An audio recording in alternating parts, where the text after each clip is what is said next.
اعوذ باللہ من الشیطان الرجیم بسم اللہ الرحمن الرحیم سبحان الذی اسری بعبدہ لیلا من المسجد الحرام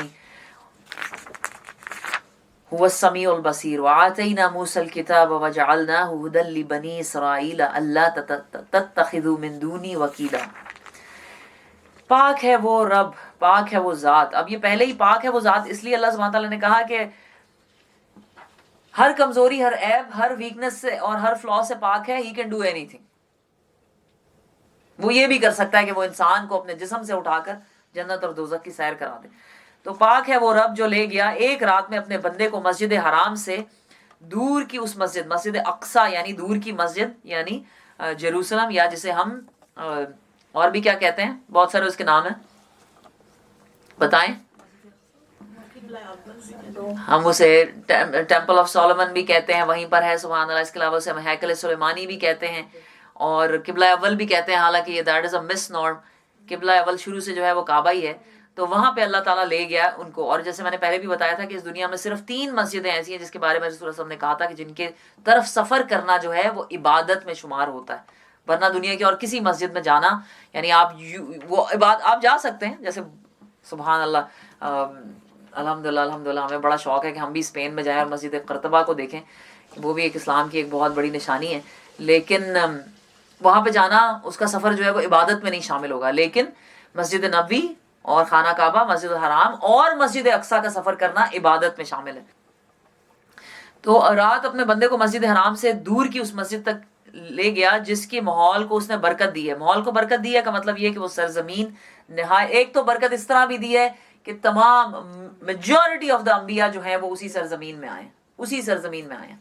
الحمدللہ پوری بنی اسرائیل کی جو ایک ہسٹری ہے وہ اسی سرزمین سے۔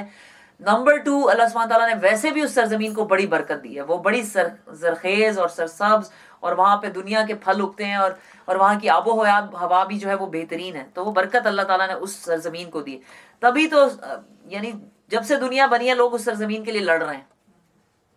There has been fight going on۔ ابھی بھی آج بھی دیکھیں اس زمین کے لیے لڑائی ہو رہی، تاکہ اسے اپنی کچھ نشانیوں کا مشاہدہ کرائے۔ حقیقت میں وہی ہے سب کچھ سننے اور دیکھنے والا۔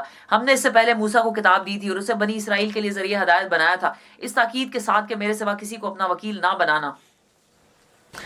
تم ان لوگوں کی اولاد ہو جنہیں ہم نے نوح کے ساتھ کشتی پر سوار کیا تھا، اور نوح ایک شکر گزار بندہ تھا۔ پھر ہم نے اپنی کتاب میں بنی اسرائیل کو اس بات پر متنبہ کر دیا تھا کہ تم 2 مرتبہ زمین میں فساد عظیم برپا کرو گے اور بڑی سرکشی دکھاؤ گے۔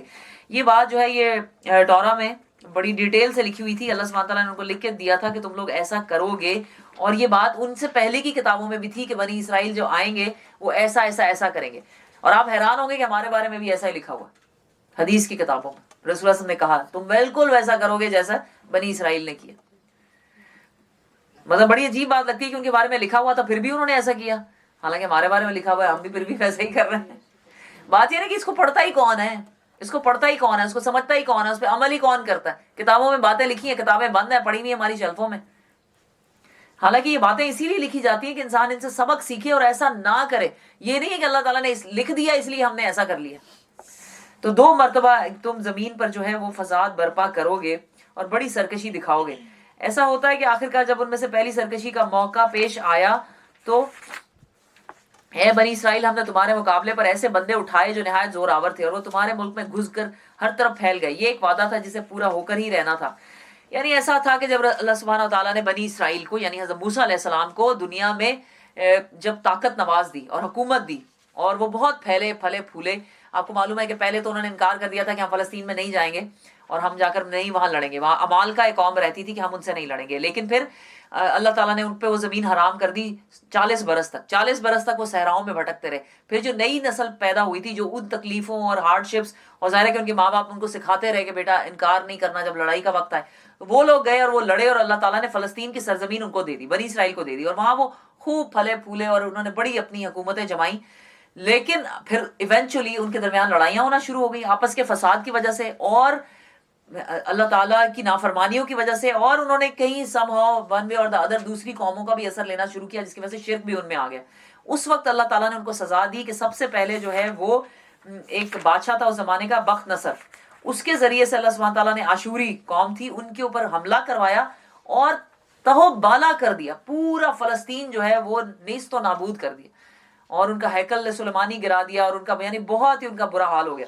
اس کے بعد پھر اللہ تعالیٰ نے پھر جیسے اب اللہ تعالیٰ کہتے ہیں ایک دفعہ تو یہ ہوا, پہلی دفعہ ایسے ہوا کہ وہ لوگ تمہارے ملک میں گھس گئے اور وہ بڑے زور آور تھے اور تمہارے ملک میں گھس کر انہوں نے ہر طرف پھیل گئے, اور یہ ایک وعدہ تھا جسے پورا ہو کر رہنا تھا. پھر کیا ہوا, ایونچولی انہوں نے توبہ کی اور اللہ سے معافی مانگی اور اللہ تعالیٰ نے ان کو پھر دنیا میں عزت دی, پھر مقام دیا ان پر. اللہ تعالیٰ نے تمہیں ان پر غلبے کا موقع دیا اور تمہیں مال اور اولاد سے مدد دی اور تمہاری تعداد پہلے سے بڑھا دی. دیکھو تم نے بھلائی کی تو وہ تمہارے اپنے لیے بھلائی تھی, اور برائی کی تو وہ تمہارے اپنے ہی لیے برائی تھی. تمہاری اپنی برائی ذات کے لیے برائی ثابت ہوئی. پھر جب پھر کیا ہوا, کچھ عرصہ وہ پھر رہے, اور یہ جو وقت ہے یہ تقریباً 64 عیسوی یا 66 عیسوی کا ہے کہ جب پھر سے بنی اسرائیل, یعنی یہ حضرت عیسیٰ علیہ السلام کے آنے کے بھی بعد کی بات تھی. اور یہ تب اب یہ جو ذکر ہے یہ ہماری کتابوں میں لکھا ہوا ہے, یعنی کہ ہم اس کو بتا سکتے ہیں, اور ان کی ہسٹری کی بکس میں لکھا ہوا ہے, لیکن یہ ان کی یعنی بائبل اور تورا میں نہیں ہے. وہ کیا ہے کہ اب رومیوں نے ان پر اٹیک کیا تھا, نمبر 2 سیکنڈ ٹائم ان پہ رومیوں نے اٹیک کیا تھا. ریزن پھر وہی تھی. ایسے ہی ہوتا ہے کہ قوم ہوتی ہے, اللہ تعالیٰ اس کو جب عروج دیتے ہیں تو وہ برائیوں اور نافرمانیوں میں لگ جاتی ہے, پھر اللہ تعالیٰ اس پہ زوال لے آتے ہیں.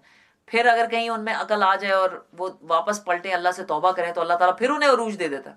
تو دوسری دفعہ جب ان پر اٹیک ہوا تھا وہ تھا رومیوں نے اٹیک کیا تھا, اور سن 70 عیسوی میں ٹائٹس جو تھا اس نے ان پہ حملہ کیا اور فتح حاصل کی, اور کہتے ہیں کہ 1,33,000 یہودی مارے یا عیسائی جن کو ہم کہہ سکتے ہیں, اور 67,000 آدمی جو ہیں وہ انہوں نے گرفتار کر لیے.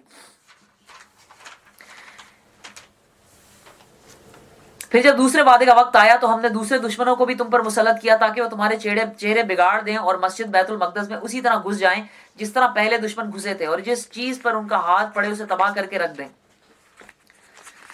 سبحان اللہ. مسلمانوں کے اوپر بھی ایسے بہت سے وقت گزر چکے ہیں جب کروسیڈز ہوئی تھی, مسلمانوں کا اسی طرح خون بہایا گیا تھا. پھر جب ہلاکو خان اور چنگیز خان نے خاص طور پہ ہلاکو خان نے جب مسلمانوں پہ حملہ کیا تھا, تو اسی طرح بغداد کی جو زمین ہے وہ کہتے ہیں کہ فرش جو تھا وہ اس کے گھوڑے جو تھے اس کے ٹخنے تک مسلمانوں کے خون کے اندر دھنس گئے تھے. اتنا برا حال ہوا تھا, اور ایک دن میں لاکھوں مسلمانوں کو قتل کیا جاتا تھا. اور مسلمانوں کا یہ حال تھا خوف کے مارے کہ ایک جو شہزادی تھی, یہ تاتاری شہزادی تھی, وہ آئی ملک کے اندر بغداد میں, اور اس نے بہت سارے کھڑے ہوئے تھے مسلمان نوجوان, تو اس نے کہا کہ تم سب یہیں رکو, میں ابھی تلوار لے کر آتی ہوں اور تم سب کو قتل کروں گی. اور وہ گئی اور تلوار لے کر آئی, وہ تب تک وہ سب وہیں کھڑے رہے, اور وہ آئی اور اس نے سب کو قتل کیا. اتنا خوف اور اتنی ان کے دلوں میں ہیبت, اور یہ سب اللہ کی طرف سے عذاب تھا, بیکاز جو کچھ اس زمانے میں مسلمان کر رہے تھے. اور ابھی تک ہم اس عذاب کی لپیٹ میں ہیں. ظاہر ہے کہ اس کے بعد پھر اللہ تعالیٰ نے ہمیں عروج تو دیا دوبارہ. اس کے بعد آپ کو پتا ہے کہ یہ جب آٹومین امپائر, بہت بڑی امپائر آئی تھی, اللہ سبحانہ تعالیٰ نے اتنا عروج مسلمانوں کو دیا تھا. لیکن اس کے بعد پھر مغلوں کو اللہ تعالیٰ نے اتنا عروج دیا, اور کتنی دفعہ اللہ تعالیٰ نے مسلمانوں کو چانس دیا دنیا میں ابھرنے کا اور کچھ کرنے کا. اور یہ عروج و زوال کی داستانیں جو ہیں یہ ہر ایک قوم کے ساتھ ہیں, اور یہ چانس ابھی بھی مل سکتا ہے اگر ہم میں سے گڈ نمبر آف پیپل جو ہیں وہ توبہ کریں اور اللہ کی اطاعت شروع کر دیں. اور یہ کہیں بھی ہو سکتا ہے. اب ہو سکتا ہے کہ تمہارا رب تم پر رحم کرے, لیکن اگر تم نے پھر اپنی سابق روش کا اعادہ کیا تو ہم بھی پھر اپنی سزا کا اعادہ کریں گے. اور کافر نعمت لوگوں کے لیے ہم نے جہنم کو قید خانہ بنا رکھا ہے. حقیقت یہ ہے کہ یہ قرآن وہ راہ دکھاتا ہے جو بالکل سیدھی ہے. جو لوگ اسے مان کر بھلے کام کرنے لگے انہیں یہ بشارت دیتا ہے کہ ان کے لیے بڑا اجر ہے, اور جو لوگ آخرت کو نہ مانے انہیں یہ خبر دیتا ہے کہ ان کے لیے ہم نے دردناک عذاب مہیا کر رکھا ہے. انسان شر اس طرح مانگتا ہے جس طرح خیر مانگنی چاہیے. انسان بڑا ہی جلد باز واقع ہوا ہے. اس کی 2 تشریحیں کی گئی ہیں. ایک تشریح تو جو ہے وہ یہ ہے کہ انسان کو پتہ نہیں ہوتا, کبھی کبھی انسان کچھ دعائیں ایسے مانگ رہا ہوتا ہے کہ جیسے وہ خیر مانگ رہا ہے, حالانکہ اسی میں اس کے لیے شر ہوتی ہے. تو دعا کبھی کبھی ہمیں نا, ٹھیک ہے بے شک اللہ سبحانہ تعالیٰ سے ایسے ہی مانگنا چاہیے کہ یعنی کہ that is the last thing that you want in the world, یعنی اس کے لیے جان تک انسان کے یعنی رو کے اللہ سے اور گڑ گڑا کے دعا مانگے اور تڑپ کے مانگے, ڈیسپریشن سے مانگے.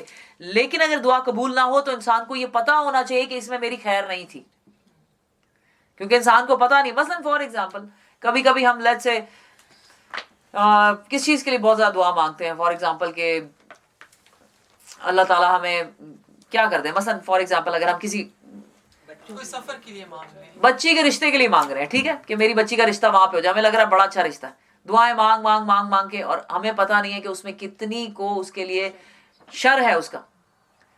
کل کو وہاں پہ کیا ہونا ہے اس کے ساتھ، اور کیا ہمیں جو چیز اپیرنٹلی لگ رہی ہوتی ہے ہم اس کے لیے تڑپ تڑپ کے مانگ رہے ہوتے ہیں، اور مانگنا بھی چاہیے، لیکن جب دعائیں قبول نہیں ہوتی تو ہمیں یاد رکھنا چاہیے کہ اس میں کوئی شر بھی ہو سکتا ہے۔ اسی طرح ہم کہیں ہمارے بچے کا کسی جگہ ایڈمیشن ہو جائے، اللہ تعالیٰ کو فلانی اسے جناب ہارورڈ میں ایڈمیشن دے دے، میرے بچے کو ہارورڈ میں آپ کو کیا پتا ہارورڈ میں اللہ تعالیٰ نے اس کے لیے کتنی بڑی کوئی شر ہو جس سے اللہ اسے بچانا چاہتے ہیں اور نہیں ملا اسے ایڈمیشن۔ تو یہ اللہ وہ کہہ رہے ہیں اللہ تعالیٰ کہ انسان خیر اس طرح مانگ رہا ہوتا، خیر اس طرح مانگتا ہے جیسے، یعنی شر اس طرح مانگ رہا ہوتا ہے جیسے خیر مانگ رہا ہے، اور اسے پتہ نہیں ہوتا یہ بات۔ ایک تو اس کی بالکل سمپل یہ ڈیفینیشن ہے کہ انسان بڑا ہی جلد باز واقع ہوا ہے۔ دوسری اس کی ڈیفینیشن جو ہے، جو اس کی ایکسپلیشن ہے، وہ یہ ہے کہ انسان جب کبھی غصے میں آتا ہے اور بد دعا مانگ لیتا ہے، اپنے لیے بھی، اپنے بچوں کے لیے بھی، یا کسی کے لیے بھی، تو شر اس طرح مانگتا ہے، یعنی اللہ تعالیٰ انسان شر اس طرح مانگتا ہے جس طرح کی خیر مانگنی چاہیے۔ کبھی کبھی غصے میں آ کے نہیں، ہم بچوں کو اللہ نہ کرے، ایسا ہونا نہیں چاہیے، الحمدللہ we should not be doing it، کوئی اپنے بچوں کو ہی بد دعا دے دیتا ہے، یا اپنے اوپر ہی کہ تمہاری آئی تو مجھے ہی آ جائے۔ تو انسان کبھی کبھی بد دعا ایسا مانگتا ہے، اور بد دعا بہت سوچ سمجھ کر مانگنی چاہیے۔ کبھی کبھی بد دعا جو ہے وہ قبول ہوتی ہے، ایسے ہی بالکل جیسے دعائیں قبول ہوتی ہیں، قبولیت کے وقت مانگی گئی بد دعا بھی قبول ہو جاتی ہے۔ we should be very careful what we utter from this mouth، ہمیشہ بہت کیئرفل رہیں۔ اور کبھی کبھی بد دعا اگر جس بندے کے لیے ہم مانگ رہے ہوتے ہیں نا وہ ڈیزرو نہیں کرتا تو بد دعا ہمارے اوپر ہی آ جاتی ہے، اس کے اوپر بھی بہت کیئرفل رہنا چاہیے۔ اور ایک اور بات بھی، جب کبھی کوئی ہمارے لیے بد دعائیں مانگ رہا ہوتا ہے اور ہم بڑے پریشان ہوتے ہیں، اس وقت اگر آپ نے کچھ نہیں کیا نا، اگر آپ نے کچھ کیا تو ظاہر ہے تب معافی مانگیں اور اس کا ازالہ کریں، لیکن اگر آپ نے کچھ نہیں کیا اور کوئی آپ کے لیے بد دعائیں مانگنا شروع ہو جاتا ہے تو کیا کریں؟ بے فکر ہو جائیں، تب نہ ڈریں، بالکل نہ ڈریں، اللہ پہ چھوڑ دیں، آگے سے مسکرائیں، ان سے کہا ہاں ٹھیک ہے صحیح، آپ جو مرضی کرتی ہیں۔ تو بد دعا از اے ویری یعنی امپورٹنٹ تھنگ، اور اس کے بارے میں ہمیں بڑا کیئرفل رہنا چاہیے۔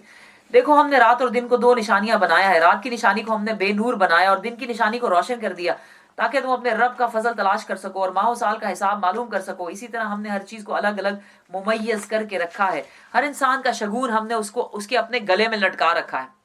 وَكُلَّ إِنسَانٍ أَلْزَمْنَاهُ طَائِرَهُ فِي عُنُقِهِ، اس کا مطلب یہ ہے کہ ہر انسان کا جو ہے نا اس کی جو چپ لگی ہوئی انسان کے اندر، بیسکلی اس کی بہت ساری ڈیفینیشن اور ایکسپلینیشن ہے، لیکن ہم انشاءاللہ جو مولانا مودودی نے کیا اس پہ رہیں گے۔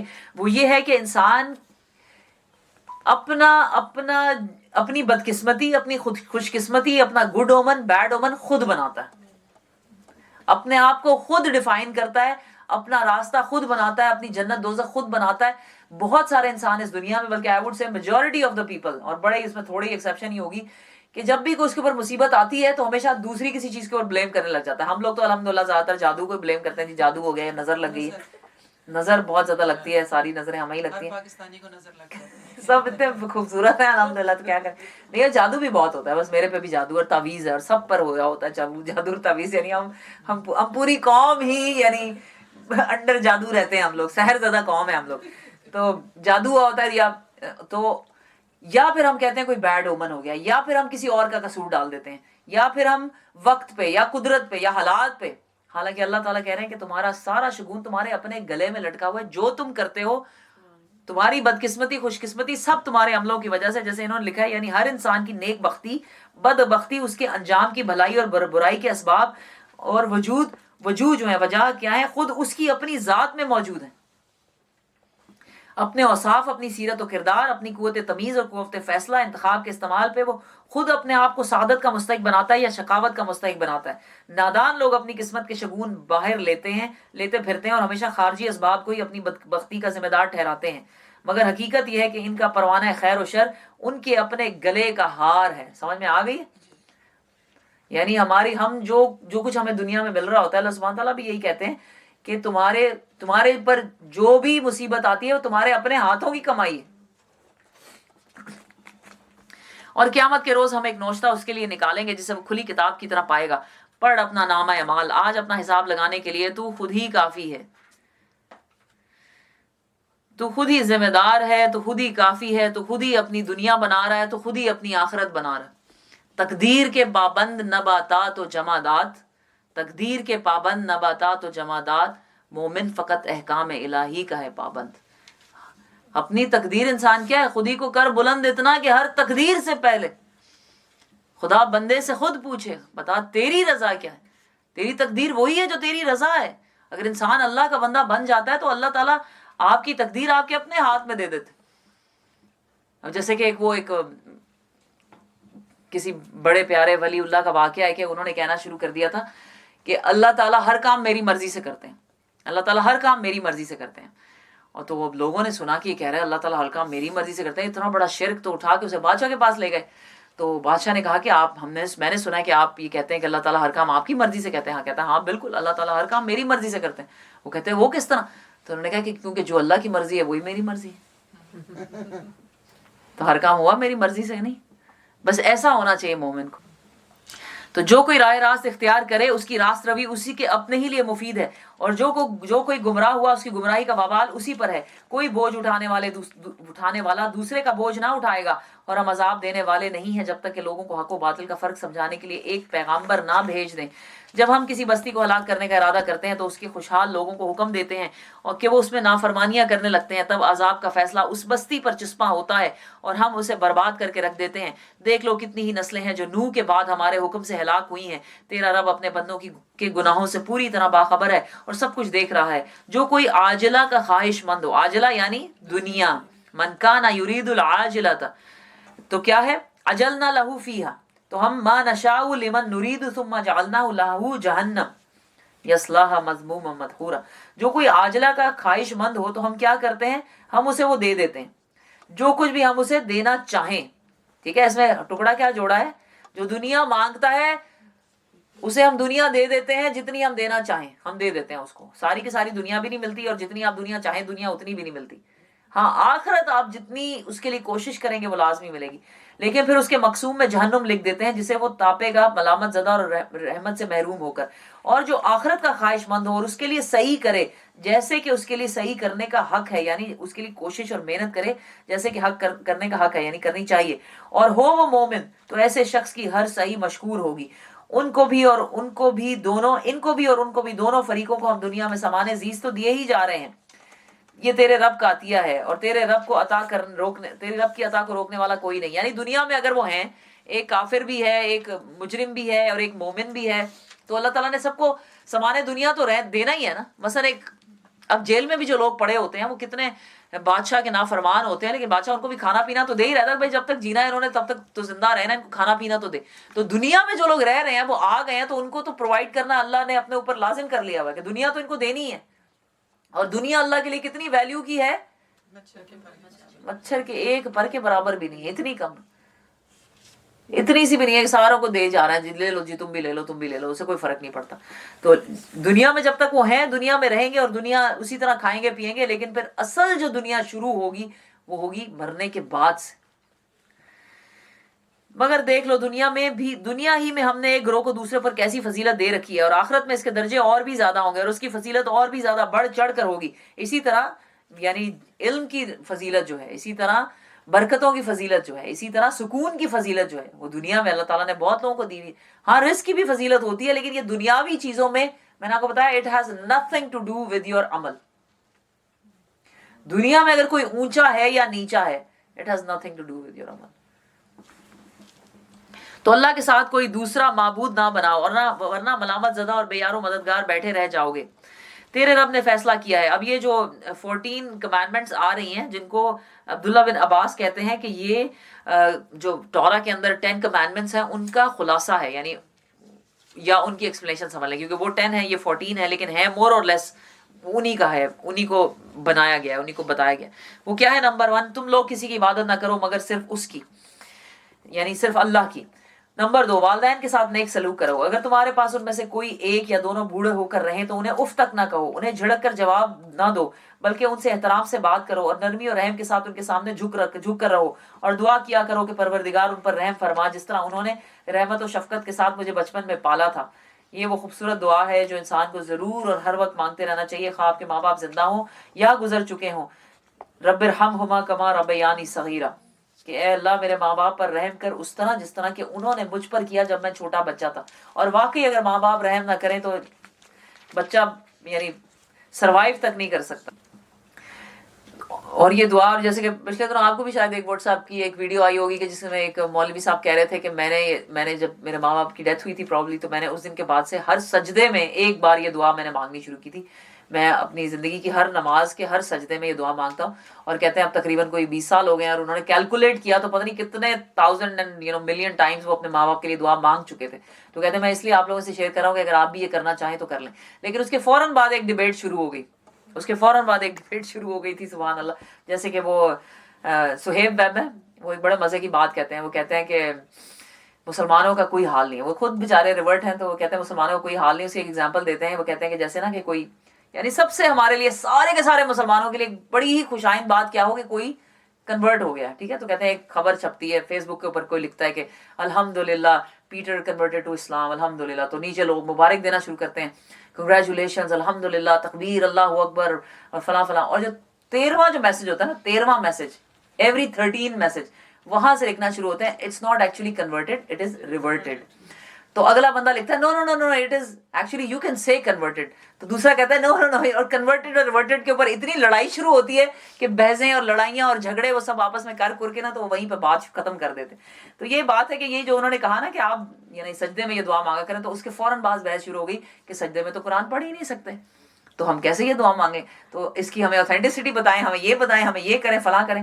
تو اس کے اوپر جو سمپل سی بات ہے کہ سجدے میں آپ قرآن نہیں پڑھ سکتے، نہ رکوع میں پڑھ سکتے ہیں، لیکن آپ قرآن کی دعائیں مانگ سکتے ہیں. اسپیشلی جب آپ ان کے ساتھ ورڈ لگا رہے ہیں نا اللہم، جیسے ربنا آتنا فی الدنیا حسنۃ وفی الآخرۃ حسنۃ وقنا عذاب النار، تو آپ لگا لیں اللہم ربنا آتنا فی الدنیا.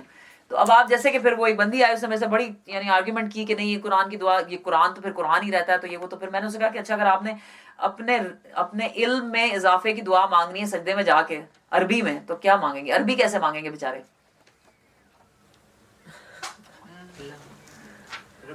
ربی زدنی علم. آپ یہ تو قرآن میں لکھا ہے تو یہ تو مانگ نہیں سکتے، تو پھر آپ کوئی اور دعا ڈھونڈیں. بات سمجھ میں آئی ہے؟ Isn't it logical کہ بھئی اب اللہ تعالیٰ نے اتنی خوبصورت طریقے سے جو دعا سکھا دی ہے، آپ وہ سجدے میں مانگ سکتے ہیں. ہاں اس کے ساتھ آپ اللہم لگا لیں، ٹھیک ہے. اگر بہت زیادہ، ویسے تو لوگ کہتے ہیں کہ اس کے بغیر بھی آپ مانگ سکتے ہیں، لیکن بہرحال جو لوگ کہتے ہیں نہیں مانگ سکتے وہ بھی اللہم کے ساتھ پھر اس کی اجازت دے دیتے ہیں. تو یہ جو رب ارحم اس کے ساتھ بھی پھر اللہم لگا لیں آپ، بالکل. اللہم رب ارحمہما کما ربیانی صغیرا، بالکل. تو لیکن ضرور یہ آپ کے اگر ہر سجدے میں نہیں تو ہر نماز میں، اور ہر نماز میں نہیں تو دن میں ایک بار لازمی، تاکہ کم از کم دن میں ایک سال میں کم از کم 365 دفعہ آپ یہ دعا مانگ چکے ہوں اپنے ماں باپ کے لیے، because this is the least we can do for them. جی میں نے بھی یہی جیسے یوٹیوب پہ دیکھا تھا اسی طرح کسی مولانا نے کہ یہ دعا ہم اس لیے بھی مانگتے ہیں اپنے والدین کے لیے کہ جب ہم پیدا ہوتے ہیں ہمارے پیدا ہونے سے پہلے والدین ہمارے لیے دعا شروع کرتے ہیں، بالکل سبحان اور اپنے مرتے آخری سانس تک وہ ہمارے لیے ہی دعا کر رہے ہوتے ہیں. تو اب وہ چونکہ ان کا وقت پورا ہو گیا، تب اولاد کا فرض ہے کہ وہ ان کے لیے کچھ اور نہیں تو سب سے جو ہے یہ مطلب دعا ایٹ لیسٹ یہ کرنا شروع کر دیں، کیونکہ انہوں نے اپنی زندگی جتنی بھی جی ہوتی ہے اس میں انہوں نے سب سے زیادہ اگر ان کو دیکھا جائے نا دعائیں اولاد کے لیے مانگی. واقعی سبحان اللہ سبحان اللہ. اللہ نے ایک عجیب دنیا میں اگر عجیب چیز بنائی ہے نا تو وہ ماں کا دل بنایا. It's just amazing. میں حیران ہوتی ہوں کہ کیسا ماں کا دل اللہ نے بنایا اور کس چیز سے بنایا. ایک تو اپنی ماں کو جب دیکھے انسان تو حیران ہو جاتا ہے کہ، اور پھر جب سے خود ماں بنتے ہیں اور پھر اس کے بعد جب بچے بڑے ہوتے ہیں تو واقعی میں حیران ہوتی ہوں کہ اللہ نے کیسا ماں کا دل بنایا. بڑی عجیب ہے. واقعی ایک اللہ کی بہت بڑی نشانی جو ہے نا وہ ماں کا دل ہے سبحان اللہ. وہ ایک بڑا مشہور واقعہ ایک حکایت ہی ہے کہ ایک بیٹا ہوتا ہے تو وہ اس کی محبوبہ جو ہوتی ہے وہ اس کو حکم دیتی ہے کہ میں تب تمہارے سے شادی کروں گی، تم اپنی ماں کا سر جو ہے وہ کاٹ کر تو تھال میں رکھ کے لے کر آؤ. تو وہ جاتا ہے اور اپنی ماں کا سر، بچوں کے لیے تو کیا مسئلہ ہے تو آرام سے کاٹ لیتے، تو کاٹ کے جو ہے وہ تھال میں رکھ کے لے کے جا رہا ہوتا ہے. تو راستے میں اس کو ٹھوکر لگتی ہے تو وہ ماں کے سر کے اندر سے منہ جو ہوتا ہے اس میں سے آواز آتی ہے کہ میرا بچہ سنبھل کے. اور یہ واقعی ماں کا دل ہے، اور میں حیران ہوتی ہوں کہ یہ کیا چیز اللہ نے بنائی ہے. It's amazing. تو this is the least we can do for our parents. رب ارحمہما کما ربیانی صغیرا. تمہارا رب خوب جانتا ہے کہ تمہارے دلوں میں کیا ہے. اگر تم صالح بن کر رہو تو وہ ایسے سب لوگوں کے لیے درگزر کرنے والا ہے جو اپنے قصور پر متنبہ ہو کر بندگی کی رویے کی طرف پلٹ آئیں. نمبر 3، رشتہ دار کو اس کا حق دو اور مسکین اور مسافر کو اس کا حق. نمبر 4، فضول خرچی نہ کرو. فضول خرچ لوگ شیطان کے بھائی اور شیطان اپنے رب کا ناشکرا ہے.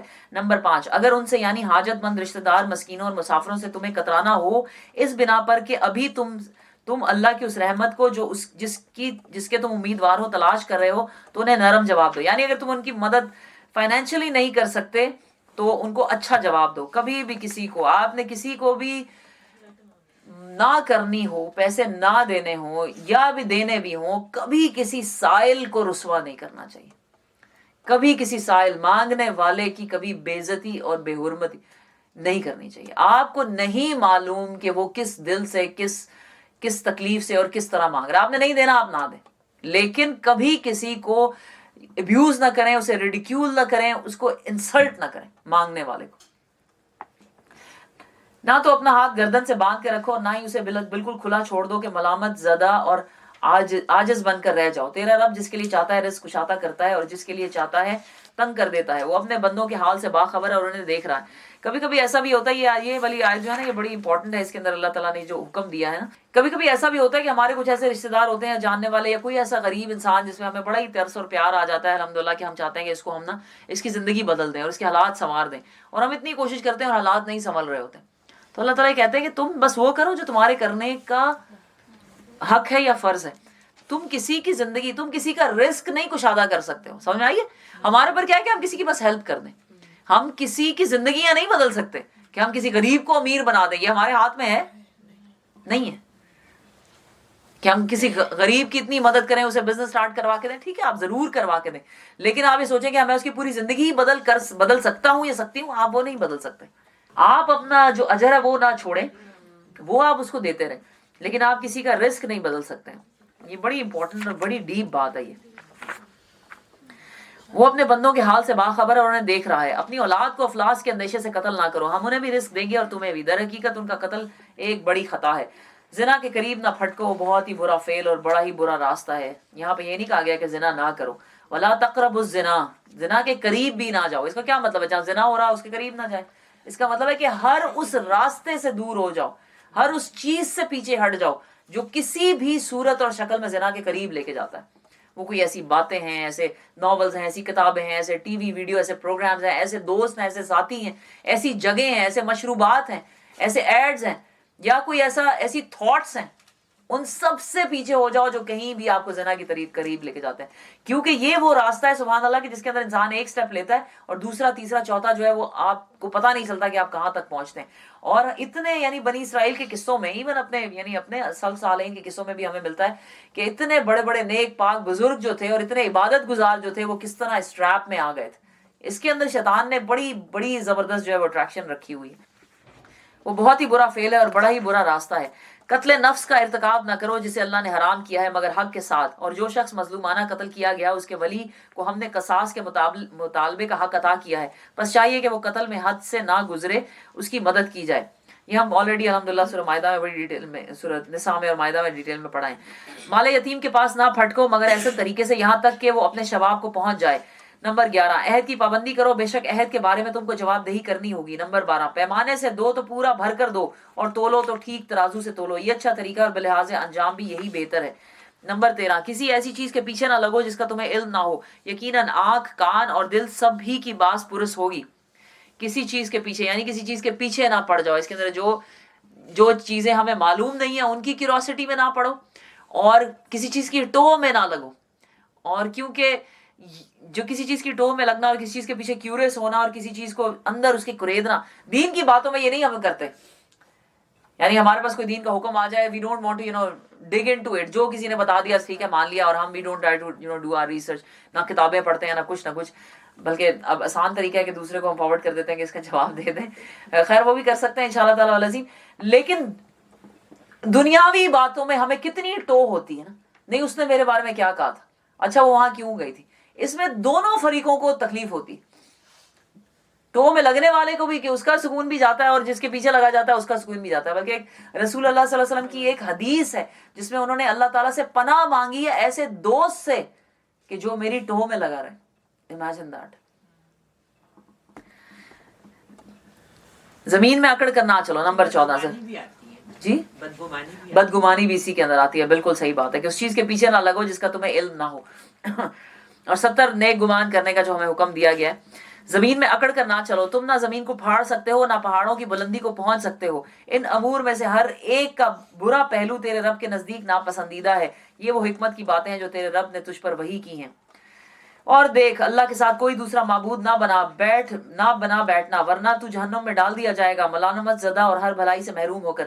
کیسی عجیب بات ہے کہ تمہارے رب نے تمہیں تو بیٹوں کے لیے نوازا ہے، خود اپنے لیے ملائکہ کو بیٹیاں بنا لیا ہے۔ بڑی جھوٹی بات ہے جو تم لوگ زبانوں سے نکالتے ہو۔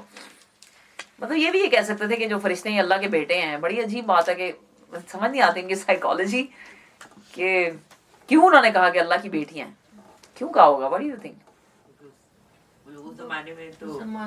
بیٹیوں کو تو مطلب they used to look down upon بیٹیاں، اور کہہ رہے ہیں فرشتے اللہ کی بیٹیاں ہیں۔ تو یہی تو اللہ تعالیٰ کہہ رہے ہیں کہ اپنے لیے تو بیٹے بناتے ہو، میرے لیے بھی دینے تھے تو چلو بیٹے کہہ دیتے، میرے لیے بیٹیاں کیوں ہیں؟ یہ ایک عجیب ان کی سائیکالوجی تھی کہ اللہ کے لیے کیوں انہوں نے ایسی چیز جسے خود اپنے لیے ناپسند کرتے تھے اللہ کے لیے وہ انہوں نے بنائی۔ اللہ کو ناپسند کرتے تھے نا، that's why۔ استغفر اللہ، بالکل بالکل یہی بات ہے۔ کیسی عجیب بات ہے کہ تمہارے رب نے تمہیں تو بیٹوں سے نوازا اور خود اپنے لیے ملائکہ کو بیٹیاں بنا لیا۔ بڑی جھوٹی بات ہے جو تم لوگ اپنی زبان سے نکالتے ہو۔ ہم نے اس قرآن میں طرح طرح سے لوگوں کو سمجھایا کہ ہوش میں آئیں، مگر وہ حق سے اور دور ہی نکلتے، زیادہ دور ہی بھاگے جا رہے ہیں۔ اے محمد صلی اللہ علیہ وآلہ وسلم، ان سے کہو کہ اگر اللہ کے ساتھ دوسرے خدا بھی ہوتے جیسا کہ یہ لوگ کہتے ہیں تو مالک عرش کے مقام پر پہنچنے کی ضرور کوشش کرتے۔ پاک ہے وہ اور بہت بالا تر ہے ان باتوں سے جو یہ لوگ کہہ رہے ہیں۔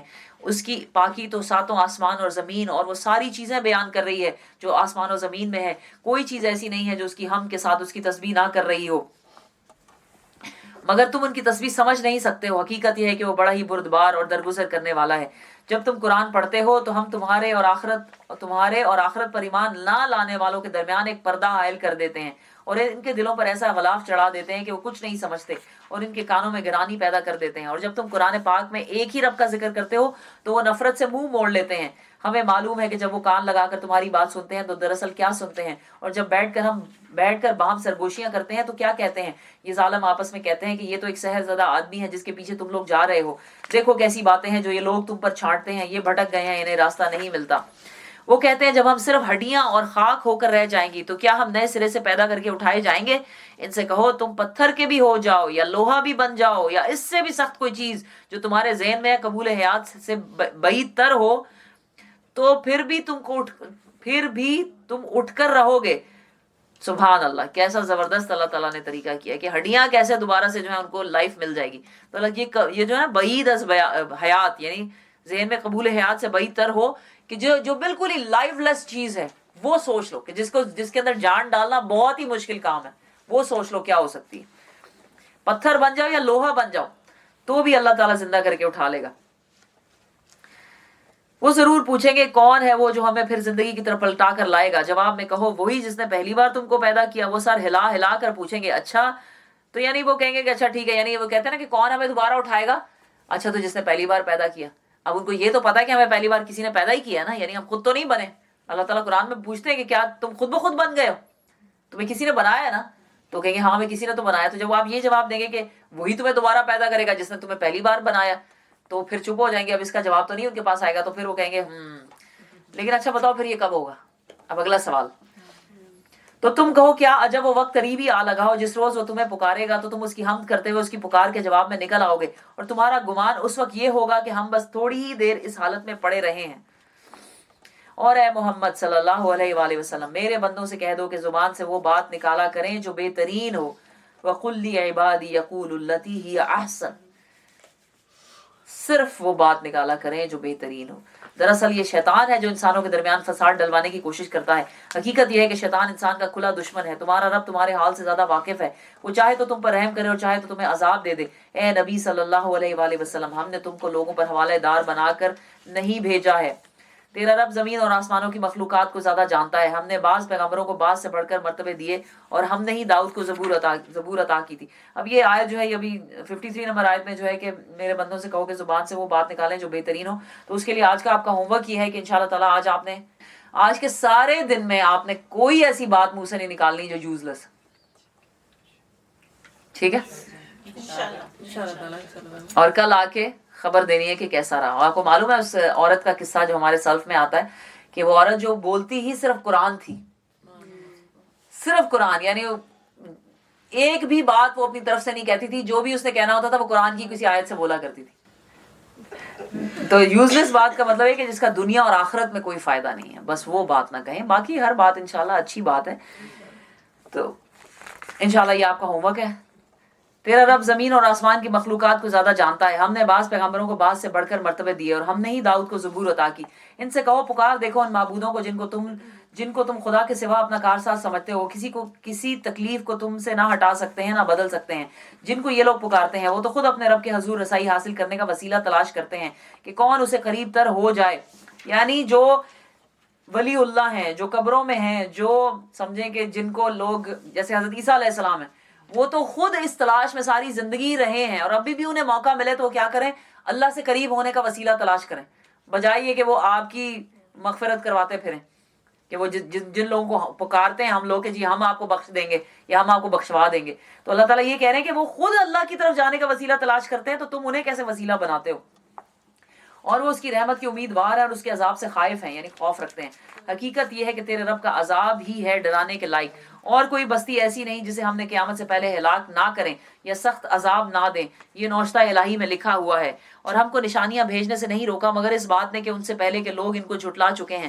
چنانچہ دیکھ لو سمود کو ہم نے اعلانیہ اونٹنی لا کر دی اور انہوں نے اس پر ظلم کیا. ہم نشانیاں اسی لیے تو بھیجتے ہیں کہ لوگ انہیں دیکھ کر ڈریں. یاد کرو اے محمد صلی اللہ علیہ وآلہ وسلم، ہم نے تم سے کہہ دیا ہے کہ تیرے رب نے ان لوگوں کو گھیر رکھا ہے، اور یہ جو کچھ ابھی ہم نے تمہیں دکھایا ہے اس کو اور اس درخت کو جس پر قرآن میں لعنت کی گئی ہے ہم نے ان لوگوں کے لیے بس ایک فتنہ بنا کر رکھا ہے. ہم انہیں تنبیہ پر تنبیہ کیے جا رہے ہیں مگر ہر تنبیہ ان کی سرکشی ہی میں اضافہ کیا جاتا ہے. یہاں پر معراج کا واقعے کا ذکر ہو رہا ہے اور جہنم کا ایک درخت ہے جس کے بارے میں اللہ تعالیٰ سے فرما رہے ہیں. اور جب قرآن میں اس کا ذکر آیا تو لوگوں نے اس کو فتنہ بنا لیا اور کہا کہ دیکھو یہ کیسا درخت ہے اور اس کے بارے میں عجیب عجیب باتیں کہ کیسا ہوگا اور کہاں ہوگا یہ وہ. تو اللہ تعالیٰ فرما رہے ہیں کہ یہ سب باتیں کیا ہیں؟ متشابہات میں سے ہیں، ان کی ٹو میں نہ لگو. اور یاد کرو جب ہم نے ملائکہ سے کہا کہ آدم کو سجدہ کرو تو سب نے سجدہ کیا مگر ابلیس نے نہ کیا. اس نے کہا کیا میں اسے سجدہ کروں جسے تو نے مٹی سے بنایا ہے؟ پھر وہ بولا دیکھ تو صحیح، کیا یہ اس قابل تھا کہ تو نے اس سے مجھ پر فضیلت دی؟ اللہ کو کہہ رہے ہیں کہ ذرا دیکھو تو صحیح انسان کو غور سے کہ اس قابل تھا یہ. اگر تو مجھے قیامت کے دن تک مہلت دے تو میں اس کی پوری نسل کو کی بے خونی کر ڈالوں گا، بس تھوڑے ہی لوگ مجھ سے بچ سکیں گے. اللہ تعالیٰ نے فرمایا اچھا تو جا، ان میں سے جو بھی تیری پیروی کریں گے تجھ سمیت ان سب کے لیے جہنم ہی بھرپور جزا ہے. تو جس کو اپنی دعوت سے پھسلا سکتا ہے پھسلا لے، ان پر اپنے سوار اور پیادے بھی چڑھا لا، مال اور اولاد میں ان کے ساتھ ساجھا لگا، یعنی کہ ان میں سے بھی اپنا حصہ لے لے، اور ان کو وعدوں کے جال میں پھانس، اور شیطان کے وعدے ایک دھوکے کے سوا اور کچھ بھی نہیں ہے. یقیناً میرے بندوں پر تجھے کوئی اقتدار حاصل نہ ہوگا، اور توکل کے لیے تیرا رب کافی ہے.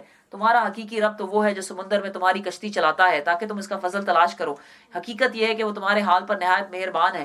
جب سمندر میں تم پر مصیبت آتی ہے تو اس کو ایک کے سوا دوسرے جن کو تم پکارتے ہو وہ سب گم ہو جاتے ہیں، مگر جب وہ تم کو بچا کر خشکی پر پہنچا دیتا ہے تو تم اسے منہ موڑ جاتے ہو. انسان واقعی بڑا ناشکرا ہے. اچھا تو کیا تم اس بات سے بالکل بے خوف ہو کہ خدا کبھی خشکی پر ہی تم کو زمین میں دھسا دے گا یا تم پر پتھراؤ کرنے والی آندھی بھیج دے اور تم اس سے بچانے والا کوئی حمایتی نہ پاؤ گے؟ اور کیا تمہیں اس کا کوئی اندیشہ نہیں ہے کہ خدا پھر کسی وقت سمندر میں تم کو لے جائے اور تمہاری ناشکری کے بدلے تم پر سخت طوفانی ہوا بھیج کر تمہیں غرق کر دے اور تم کو ایسا کوئی نہ ملے جو اسے تمہارے سنجام کی پوچھ گچھ کر سکے؟ یہ تو ہماری عنایت ہے کہ ہم نے بنی آدم کو بزرگی دی اور انہیں خشکی و تری میں سواریاں عطا کی. وَلَقَدْ كَرَّمْنَا بَنِي آدم، اللہ تعالیٰ نے اسے بزرگی کرم کیا. اللہ تعالیٰ نے انسان کو جو اللہ تعالیٰ نے بنایا، اور جو چیزیں اللہ تعالیٰ نے خود اپنے ہاتھ سے بنائی نہیں ہیں ان میں سے ایک چیز آدم علیہ السلام ہے، یعنی انسان کو اللہ تعالیٰ نے اپنے ہاتھ سے بنایا.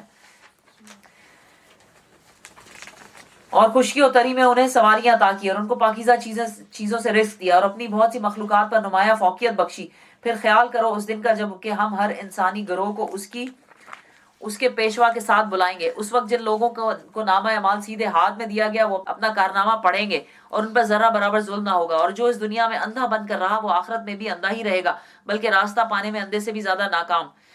رسول اللہ صلی اللہ علیہ وسلم نے فرمایا کہ جو چاہتا ہے اپنا نامہ اعمال دے کر خوش ہو جائے اسے کیا کرنا چاہیے؟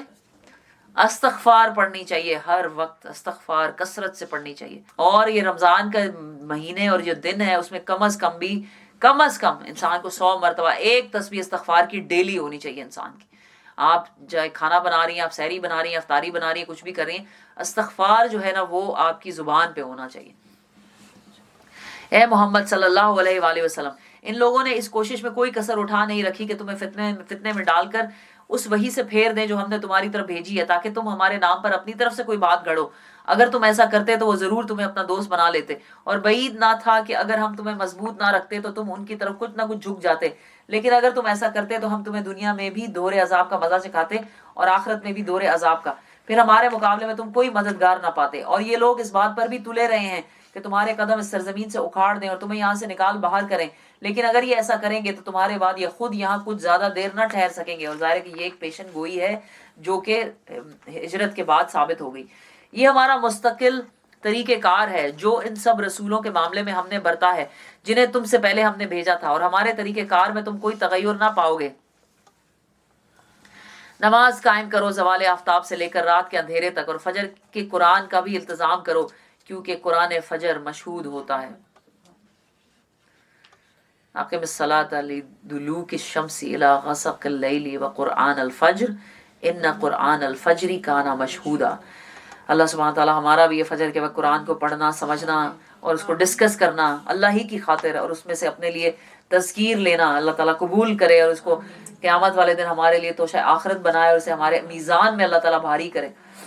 اور رات کو تہجد پڑھو، یہ تمہارے لیے نفل ہے، بعید نہیں کہ تمہارا رب تمہیں مقام محمود پر فائز کر دے. نفل رسول، یہ جو تہجد نماز ہے یہ رسول اللہ صلی اللہ علیہ وسلم پر فرض تھی اور ہمارے لیے نہایت ہی ریکمینڈڈ ہے. 5 فرض نمازوں کے بعد جو نماز سب سے زیادہ ریکمینڈڈ ہے وہ تہجد کی نماز. اور کم از کم رمضان میں انسان نے ظاہر سحری کے لیے تو اٹھنا ہی ہوتا ہے، تھوڑی دیر پہلے اٹھ کے انسان 2 نفل پڑھ لے تو پھر اس سے عادت بھی پڑ جاتی ہے باقی کی زندگی کے لیے، باقی کے سال بھی.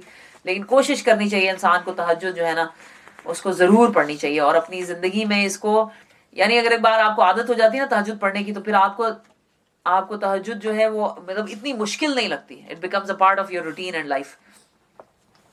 اور دعا کرو. اور یہ جو اب یعنی پتہ چل رہا ہے کہ سورہ بنی اسرائیل جو ہے یہ کتنی ہجرت کے قریب نازل ہوئی ہے. ابھی جو اللہ سبحانہ تعالیٰ نے پیشن گوئی کی تھی کہ اگر یہ تمہیں یہاں سے نکال دیں گے تو خود بھی یہاں زیادہ نہیں رہ سکیں گے، اور وہی ہوا.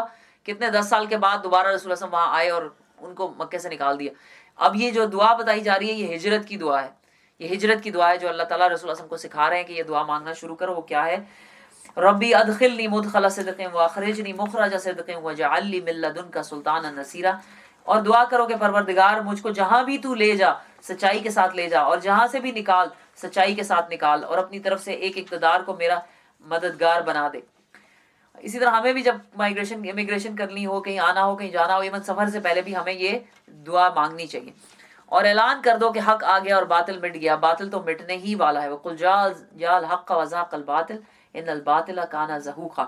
یہی وہ آیتیں ہیں جو رسول اللہ صلی اللہ علیہ وسلم پڑھ رہے تھے جب وہ فتح مکہ کے بعد خانہ کعبہ کے اندر سے بت توڑ رہے تھے، تو یہی آیتیں تھی جو پڑھ رہے تھے. یعنی یہ سورج جو ہے یہ بالکل مائیگریشن کے قریب، ہجرت کے قریب نازل ہوئی ہے. ہم اس قرآن کے سلسلہ تنزیل میں وہ کچھ نازل کر رہے ہیں جو ماننے والوں کے لیے تو شفا ہے اور رحمت ہے، مگر ظالموں کے لیے خسارے کے سوا اور کسی چیز میں اضافہ نہیں کرتا. انسان کا حال یہ ہے کہ جب ہم اس کو نعمت عطا کرتے ہیں تو وہ اینٹتا اور پیٹھ موڑ لیتا ہے، اور جب ذرا مصیبت سے دوچار ہوتا ہے تو مایوس ہونے لگتا ہے. اے نبی صلی اللہ علیہ وآلہ وسلم ان لوگوں سے کہہ دو کہ ہر ایک اپنے طریقے پر عمل کر رہا ہے، اب یہ تمہارا رب ہی بہترین جانتا ہے کہ سیدھی راہ پر کون ہے. ایک مومن ایسا، اس کی شان ایسی ہونی چاہیے کہ عام دیکھنے والوں کو نا پتہ ہی نہ چلے کہ وہ اس وقت بہت دکھ میں ہے یا بہت خوشی میں. یہ جو اللہ تعالیٰ بات بتا رہے ہیں نا کہ جب اس کو نعمت ملتی ہے تو وہ بڑا اکڑ جاتا ہے، اور جب اس کو پرابلم کوئی مصیبت آتی ہے تو مایوس ہو جاتا ہے.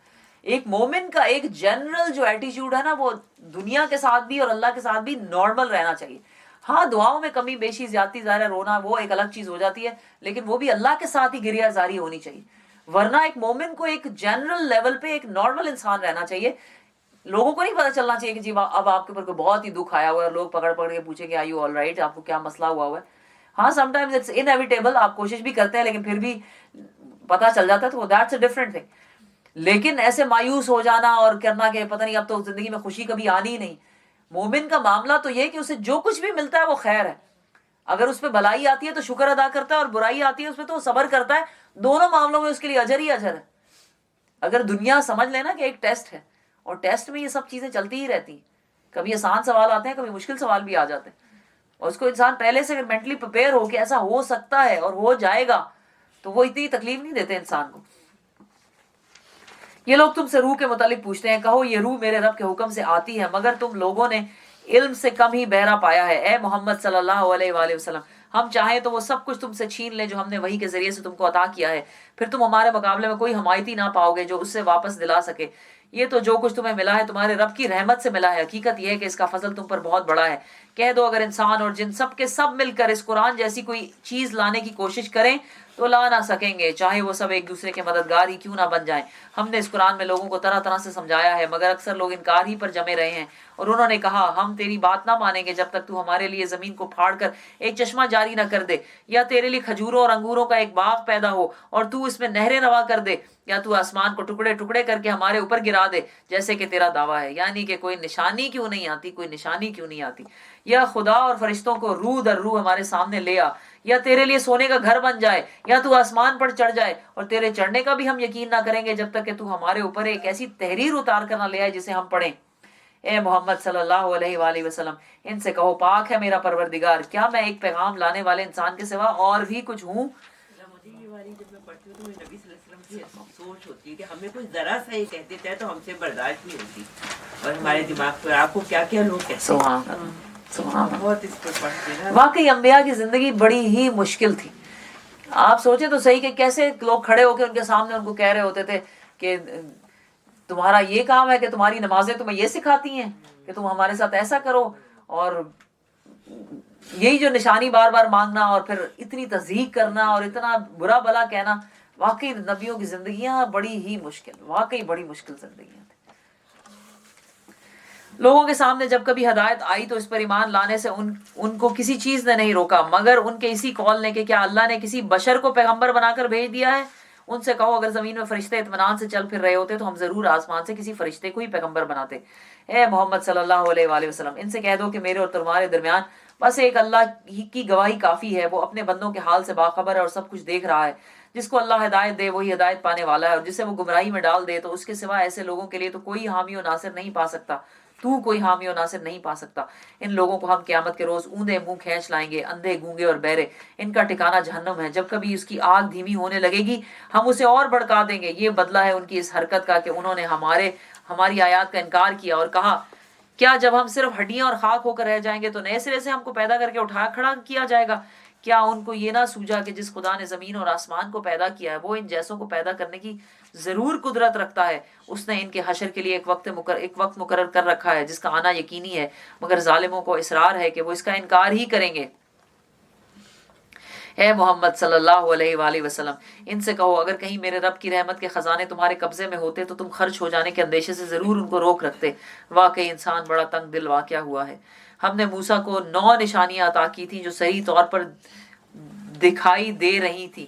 اب یہ تم خود بنی اسرائیل سے پوچھ لو کہ جب وہ سامنے آئیں تو فرعون نے یہی کہا تھا نا کہ اے موسیٰ میں سمجھتا ہوں کہ تو ضرور ایک سحر زدہ آدمی ہے. موسیٰ نے اس کے جواب میں کہا تو خوب جانتا ہے کہ یہ بصیرت افروز نشانیاں رب السماوات والارض کے سوا کسی نے نازل نہیں کی, اور میرا خیال ہے کہ اے فرعون تو ضرور ایک شامت زدہ آدمی ہے. آخرکار فرعون نے ارادہ کیا کہ موسیٰ اور بنی اسرائیل کو زمین سے اکھاڑ پھینکے, مگر ہم نے اس کو اور اس کے ساتھیوں کو اکٹھا غرق کر دیا. اور اس کے بعد بنی اسرائیل سے کہا کہ اب تم زمین میں بسو, پھر جب آخرت کے وعدے کا وقت آن پورا ہوگا تو ہم تم سب کو ایک ساتھ لا حاصل کریں گے. اس قرآن کو ہم نے حق کے ساتھ نازل کیا اور حق ہی کے ساتھ یہ نازل ہوا ہے. اے محمد صلی اللہ علیہ وآلہ وسلم, تمہیں ہم نے اس کے سوا اور کسی کام کے لیے نہیں بھیجا کہ جو مان لے اسے بشارت دے دو اور جو نہ مانے اسے تنبیہ کر دو. اور اس قرآن کو ہم نے تھوڑا تھوڑا کر کے نازل کیا ہے تاکہ تم ٹھہر ٹھہر کر اسے لوگوں کو سناؤ, اور اسے ہم نے موقع موقع بتدریج اتارا ہے. اے محمد صلی اللہ علیہ وآلہ وسلم, ان لوگوں سے کہہ دو کہ تم اسے مانو یا نہ مانو. جن لوگوں کو اس سے پہلے علم دیا گیا ہے انہیں جب یہ سنایا جاتا ہے تو وہ منہ کے بل سجدے میں گر پڑتے ہیں اور پکار اٹھتے ہیں پاک ہے ہمارا رب, اس کا وعدہ تو پورا ہونا ہی تھا اور وہ منہ کے بل روتے ہوئے گر جاتے ہیں اور اسے سن کر ان کا خشوع بڑھ جاتا ہے. یہ بھی آیت سجدہ ہے. اے نبی صلی اللہ علیہ وآلہ وسلم ان سے کہو اللہ کہہ کر پکارو یا رحمان کہہ کر، جس نام سے بھی پکارو اس کے لیے سب اچھے ہی نام ہیں. اور اپنی نماز نہ بہت زیادہ بلند آواز میں پڑھو نہ بہت پست آواز سے، ان دونوں کے درمیان اوسط درجے کا لہجہ اختیار کرو. اور کہو تعریف ہے اس خدا کے لیے جس نے نہ کسی کو بیٹا بنایا، نہ کوئی بادشاہی میں اس کا شریک ہے، اور نہ وہ عاجز ہے کہ کوئی اس کا پشتی بان ہو. اور اس کی بڑائی بیان کرو، کمال درجے کی بڑائی، یعنی کہ کوئی اس کا لہو ولی من الذل وکبرہ تکبیرا. وقل الحمد للہ الذی لم یتخذ ولدا ولم یکن لہ شریک فی الملک ولم یکن لہ ولی من الذل وکبرہ تکبیرا.